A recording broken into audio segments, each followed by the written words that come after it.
Hello world, Jay Sherm here. In today's episode, I'm going to tell you how to learn from your mistakes in order to succeed in your startup or your business. The best way to start this would be to go back in time about 10 years when I just finished my first feature film and I was working with somebody after the film who wanted to work on another project.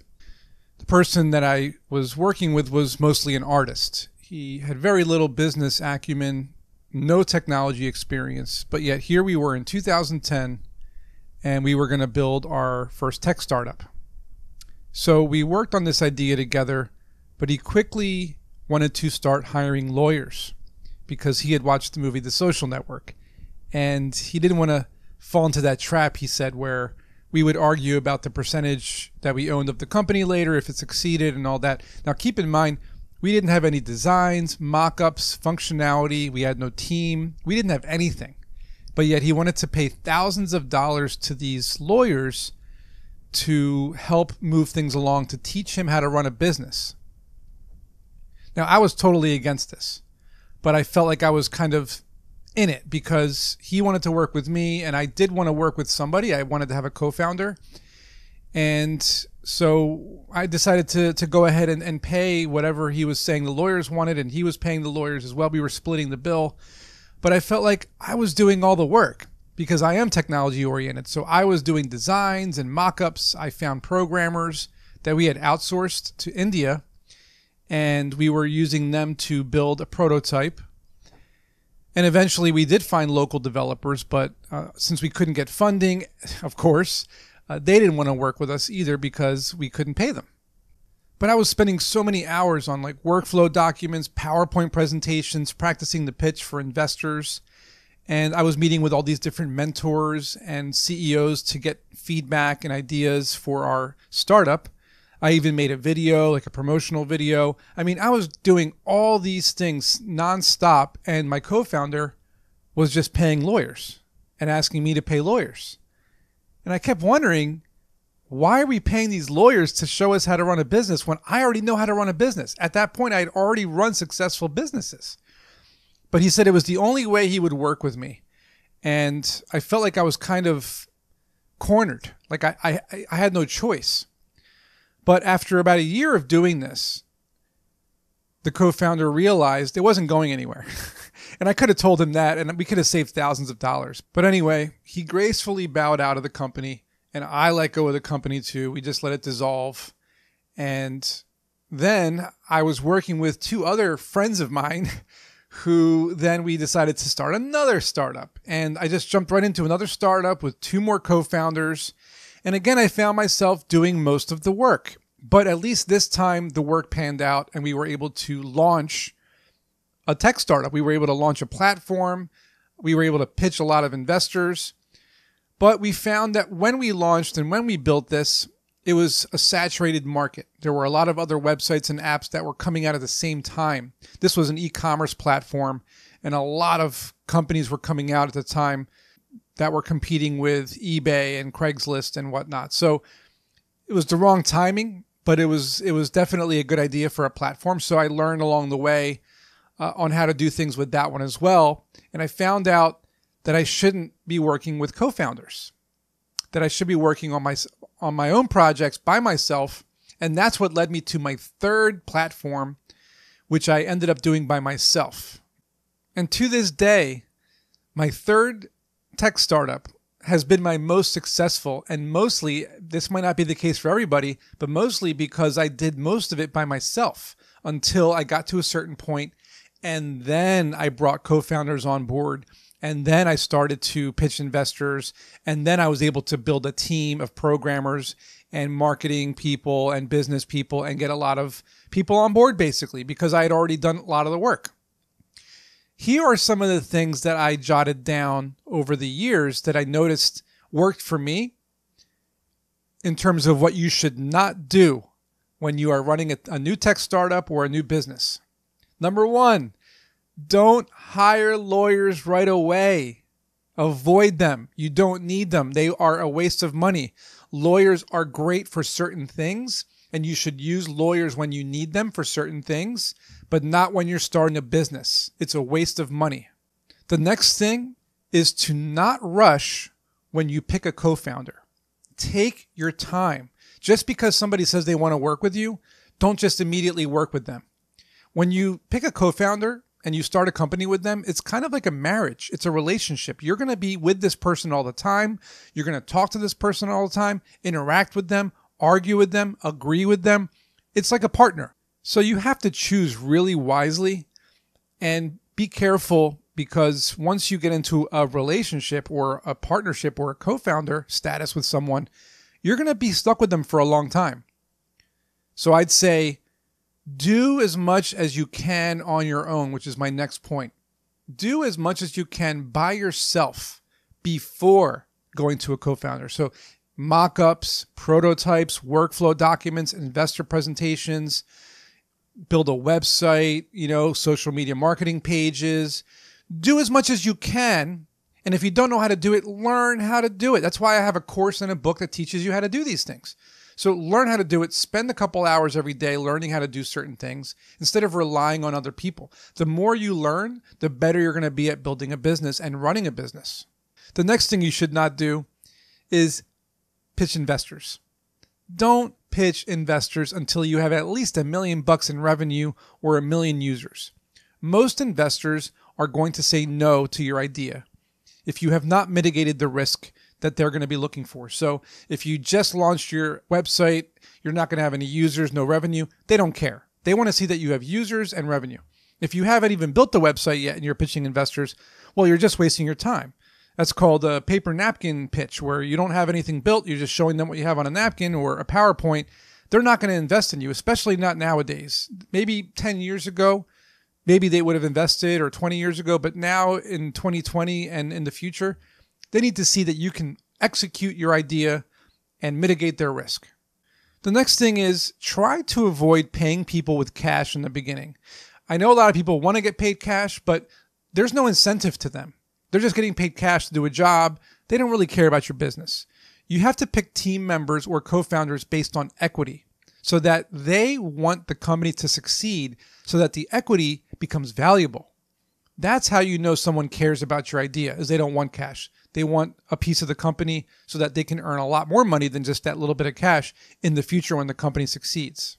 My next point, I've had podcast episodes about this, but don't wait until your product or your platform is finished before you release it.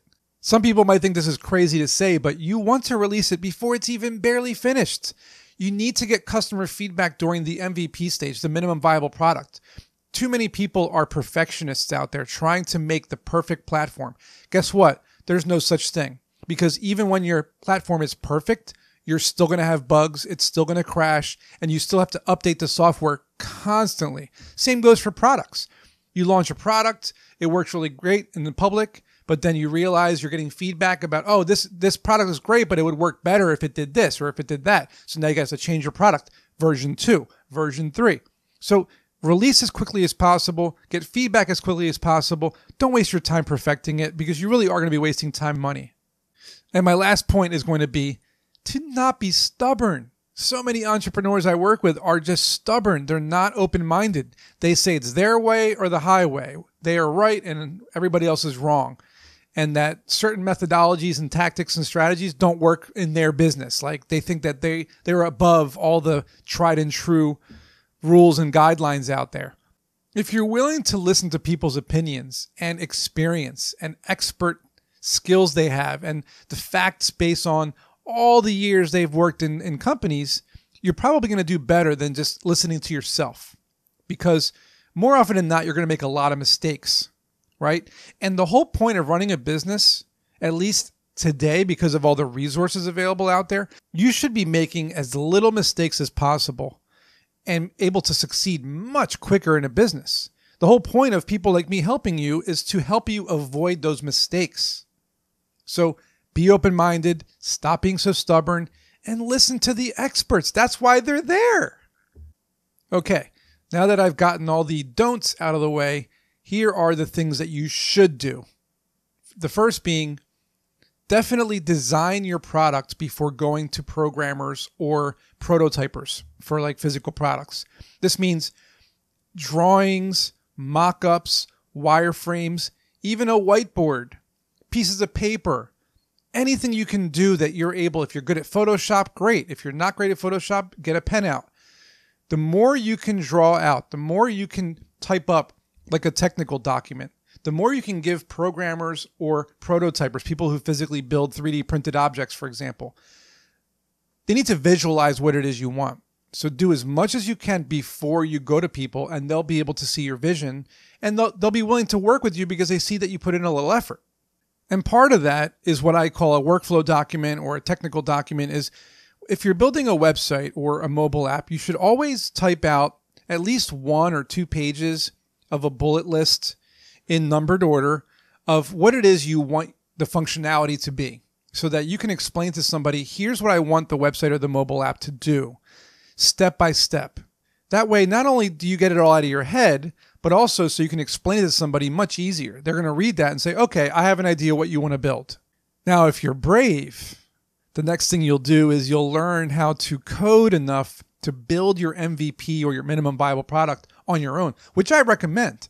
If you can do some HTML, CSS, and JavaScript and build a basic Angular JS site, or maybe learn Swift for iOS, or maybe a cross-platform solution so you can launch on all the platforms, and keep it simple. Just learn enough to build the prototype so that you can get feedback from people. Guess what? Programmers are going to love the fact that you already built something and that you have some working knowledge of how a database works and how functionality works. Too many entrepreneurs that I work with always say, I don't know anything about technology. Sorry, I know how to do marketing and business, but no technology. But they want to start a technology company. Now, this doesn't mean you have to become a technology expert. But in my opinion, you should learn the basics of technology, whether it's learning some architectural database terms or how a database interacts with the front end of the website, learn how functionality works on the front end of a website, how to design UI, UX, user interface, user experience. You should learn some basics of coding so that when you talk to programmers, you can actually talk to them in their language. I feel like this is something that most entrepreneurs don't do. And if you just spent a couple of weeks to a couple of months of becoming a novice at this stuff, your experience working with programmers will be so much better. But most people don't want to do that. Again, it's my opinion, but I think you should do it. And my next point goes hand in hand with this. It's to release your MVP as a soft launch to thousands of users right away. Don't wait until your app is finished later on. You need to get feedback as quickly as possible. Hopefully you get good feedback, but if you get bad feedback, guess what? It's better to get that bad feedback early on versus a year from now when you launch and then you get all this bad feedback and you got to change everything. Whoa, you just wasted a whole year. You really should get that feedback within the first month or two, like right away. So don't be afraid to launch.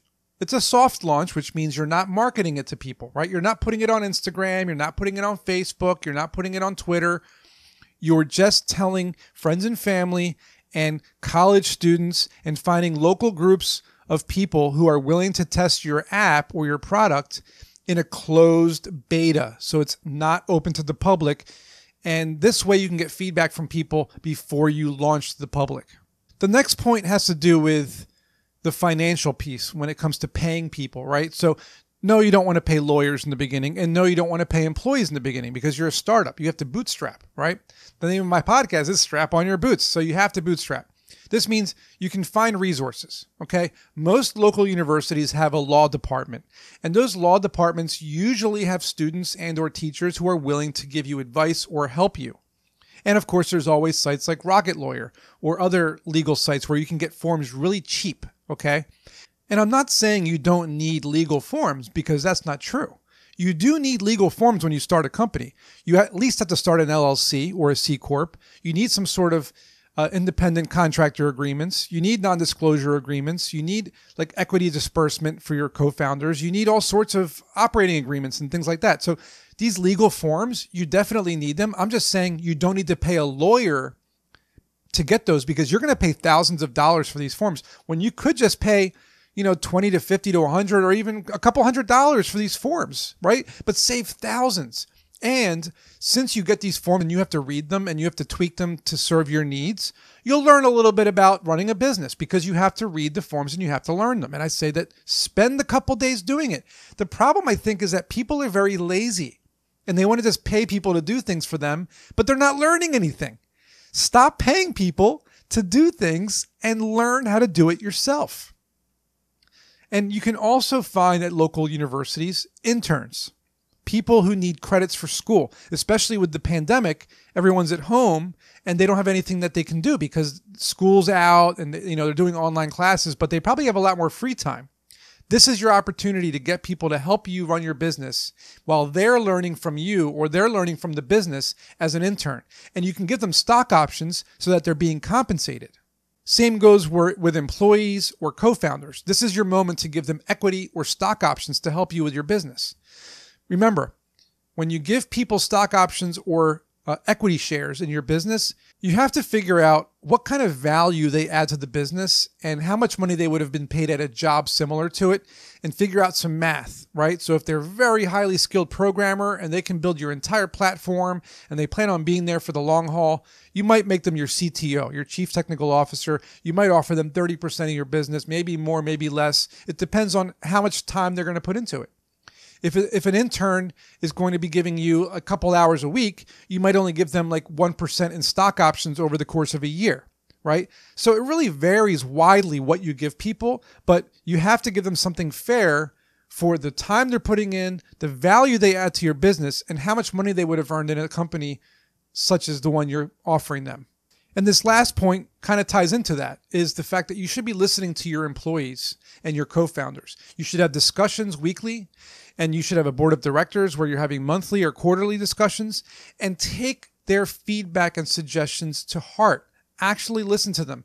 Don't just say, it's whatever I say goes. You need to collaborate. You need to listen to people. The biggest failure I have found from entrepreneurs is that they don't listen to others. They're very, very stubborn. They only want to do what they say. They only want to do what they think is right. And they very rarely take into account what people are telling them they should do. And what I find ironic and kind of funny sometimes is those entrepreneurs, they end up doing those things later on down the road. It's like, you should have done that a year ago, but you didn't want to listen to me. But then when you realize that it was the right move, now you do it. Well, you wasted all that time and all that money, and it's a shame, but it's the fact of life. I'm here to tell you to listen to people early on. There's a reason why they're giving you that feedback. Take the feedback, figure out if it's what you want to do, get that feedback from other people too, get second opinions, get as much feedback as you can. That's the biggest thing that you have to do, is get feedback and suggestions from investors, mentors, CEOs, business owners, interns, employees, family members, friends, everybody. And the key takeaway here is to make less mistakes when you're building your business by avoiding the things I said to not do and to focus on the things I said to do. And you'll do much better than most entrepreneurs out there. You'll save a lot of time and a lot of money. Well, hopefully this helps you make a lot less mistakes, fail faster, succeed quicker. And I'll see you in next week's episode.